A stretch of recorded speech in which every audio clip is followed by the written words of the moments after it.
Go yard. I got so much motherfucking design on right now. Break it down, bring it back, make it clap. I got 3 old thoughts, new block, where that thing. Bitches on my line, and you know.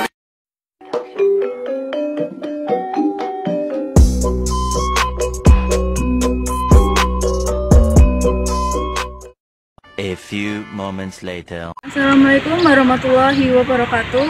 Perkenalkan, kami dari kelompok 5 kelas 10 akan 3 yang akan mempresentasikan sebuah tugas proyek IPA dengan bertemakan potensi ekonomi ekosistem dan sumber daya alam di lingkungan sekitar. Sebelum presentasi dimulai, izinkan saya memperkenalkan diri.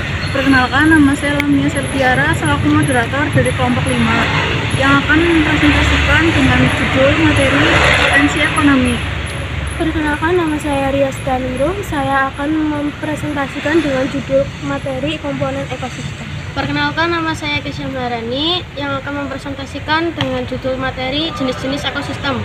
Perkenalkan, nama saya Fitri Firmansyah yang akan mempresentasikan dengan judul jenis-jenis sumber daya alam. Perkenalkan, nama saya Rangga Fitri Nano. Sini saya akan mempresentasikan sebuah materi dengan judul interaksi antar ekosistem. Interaksi antar komponen ekosistem. Interaksi antar komponen ekosistem merupakan hubungan yang terjadi antar organisme dan faktor lingkungan dalam suatu ekosistem. Ekosistem adalah suatu sistem ekologi yang terbentuk oleh hubungan timbal balik antara makhluk hidup dengan lingkungannya. Komponen penyusun ekosistem yaitu biotik dan abiotik. Komponen biotik dibedakan menjadi produsen, konsumen, pengurai atau dekomposer, dan detrivat. Sedangkan komponen abiotik terdiri atas benda tak hidup seperti udara, air, cahaya matahari, batuan, dan tanah. Contoh-contoh interaksi antar komponen ekosistem. Yang pertama ada predasi, yang kedua ada simbiosis, yang ketiga ada kompetisi, yang keempat ada paratisme, kelima komensanisme, dan yang terakhir dekomposisi. Berikut adalah penjelasan yang dapat saya sampaikan tentang materi interaksi antar komponen ekosistem. Sekian, terima kasih. Jenis-jenis sumber daya alam berdasarkan sifat sumber daya alam yang terbarukan, misalnya hewan, tumbuhan, air, dan tanah. Sumber daya alam yang tidak terbarukan, misalnya minyak tanah, gas, batu, tiara, dan tambang lainnya. Sumber daya alam yang tidak habis, misalnya udara, matahari, energi, pasang surut, dan energi laut. Berdasarkan potensi, sumber daya alam materi merupakan sumber daya alam yang dimanfaatkan dalam bentuk fisiknya, misalnya batu, besi, emas, dan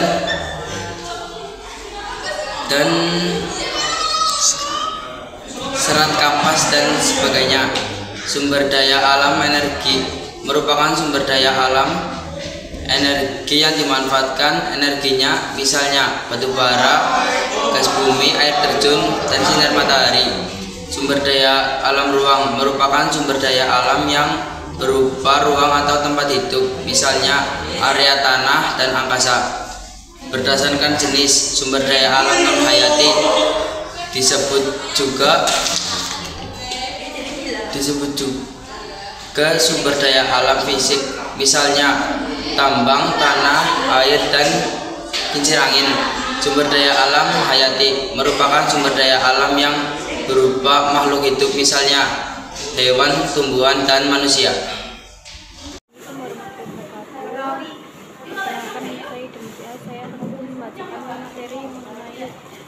Pengertian sumber daya alam. Sumber daya alam adalah segala sesuatu baik berupa benda nyata maupun bukan benda nyata yang terdapat pada suatu wilayah dimanfaatkan manusia untuk kelangsungan hidupnya atau yang biasa disebut juga kekayaan alam yang terdapat di bumi. Alam adalah segala sesuatu yang berasal dari alam yang dapat digunakan untuk memenuhi kebutuhan hidup manusia.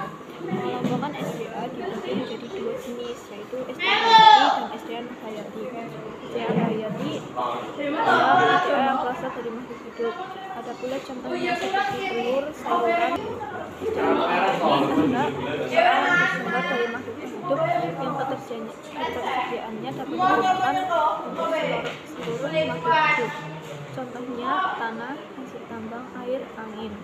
Sumber daya alam menurut para ahli, sumber daya alam merupakan suatu komponen dari ekosistem yang mempunyai peran dalam memenuhi kebutuhan manusia. Pengertian sumber daya alam adalah setiap komponen yang ada di permukaan bumi yang ditemukan, dikelola, dan digunakan untuk memenuhi kebutuhan hidup manusia untuk kelangsungan hidupnya. Terima kasih. Perkenalkan, nama saya Kesha Marani. Saya akan membacakan materi tentang jenis-jenis ekosistem. 1. Ekosistem darat. Ekosistem darat ialah ekosistem yang lingkungan fisiknya berupa daratan. Ekosistem darat dibedakan menjadi beberapa bioma. Jenis-jenis bioma adalah sebagai berikut. A. Bioma gurun. Bioma gurun dan setengah gurun banyak ditemukan di Amerika Utara, Afrika Utara, Australia, dan Asia Barat. Adapun ciri-cirinya: 1. Curah hujan sangat rendah. 2. Kecepatan penguapan air lebih cepat. 3. Kelembaban udara sangat rendah. 4. Perbedaan suhu siang hari dengan malam hari sangat tinggi. 5. Tanah sangat tandus karena tidak mampu menyimpan air. B. Bioma padang rumput. Bioma padang rumput membentang mulai dari daerah tropis sampai dengan daerah beriklim sedang. Adapun ciri-cirinya: 1. Curah hujan yang relatif rendah turun secara tidak teratur. 2. Turunnya hujan yang tidak teratur. C. Bioma hutan basah atau bioma hutan tropis. Bioma hutan tropis merupakan bioma yang memiliki keanekaragaman jenis tumbuhan dan hewan yang paling tinggi. Adapun ciri-cirinya: 1. Curah hujannya tinggi. 2. Matahari bersinar sepanjang tahun. 3. Dari bulan satu ke bulan yang lain perubahan suhunya relatif kecil. 4. Di bawah kanopi atau tutung pohon gelap sepanjang hari sehingga tidak ada perubahan suhu antara siang dan malam hari. 5. Mempunyai iklim mikro. D. Bioma hutan gugur. Bioma hutan gugur memiliki ciri khas. Bioma hutan gugur adalah tumbuhannya sewaktu musim dingin, daun-daunnya meranggas. Adapun ciri-cirinya: 1. Curah hujan merata sepanjang tahun. 2. Mempunyai 4 musim: musim panas, musim dingin, musim gugur, dan musim semi. 3. Keanekaragaman jenis tumbuhan lebih rendah. 4. Pohon sedikit. Taiga atau konifer. Bioma ini kebanyakan terdapat di daerah antara subtropika dengan daerah kutub. Adapun ciri-cirinya: 1. Perbedaan antara suhu musim panas dan musim dingin sangat tinggi. 2. Pertumbuhan tanaman terjadi pada musim panas yang berlangsung antara 3-6 bulan. F. Bioma tundra atau kutub. Bioma ini terletak di kawasan lingkungan kutub utara sehingga iklimnya adalah iklim kutub. Adapun ciri-cirinya: 1. Mendapat sedikit energi radiasi matahari. 2. Musim panas berlangsung selama 3 bulan. 3. Pohon sedikit. 2. Ekosistem perairan. A. Ekosistem air tawar. 1. Ciri-ciri ekosistem air tawar. A. Variasi suhu tidak menyocok. B. Penetrasi cahaya kurang. C. Macam tumbuhan terbanyak jenis ganggang. 2. Contoh ekosistem air tawar. A. Danau. Danau merupakan suatu badan air yang menggenang. B. Sungai. Sungai adalah suatu badan air yang mengalir ke satu arah. B. Ekosistem air laut. 1. Ciri-ciri ekosistem air laut. A. Memiliki kadar mineral yang tinggi. B. Ekosistem air laut tidak dipengaruhi oleh iklim dan cuaca. 2. Zonasi ekosistem air laut. A. Zona interdal. B. Zona neritik. C. Zona pelagik. C. Ekosistem estuari. Ekosistem estuari merupakan tempat bersatunya sungai dengan laut. D. Ekosistem pantai. Ekosistem pantai dikenal sebagai salah satu jenis ekosistem yang unik sebab mencakup 3 unsur, yakni tanah, air, udara. E. Ekosistem buatan. Ada banyak contoh ekosistem buatan yang direkayasa manusia, antara lain: 1. Ekosistem bendungan. 2. Ekosistem tanaman produksi. 3. Ekosistem sawah irigasi. 4. Ekosistem perkebunan. 5. Ekosistem tambak. 6. Ekosistem Potensi ekonomi pohon karet. Karet merupakan salah satu komoditas hasil perkebunan yang mempunyai peran cukup penting dalam kegiatan perekonomian di Indonesia. Karet juga salah satu komoditas ekspor Indonesia yang dikenal sebagai penghasil devisa negara selain minyak dan gas. Indonesia merupakan negara produsen dan eksportir karet terbesar di dunia. Kontribusi karet terhadap perekonomian. Tanaman karet memiliki kontribusi yang besar terhadap perekonomian negara-negara produsen. Karet alam adalah bahan baku penting dalam industri ban dengan perminatan yang terus meningkat dari sektor otomotif, konstruksi, dan manufaktur.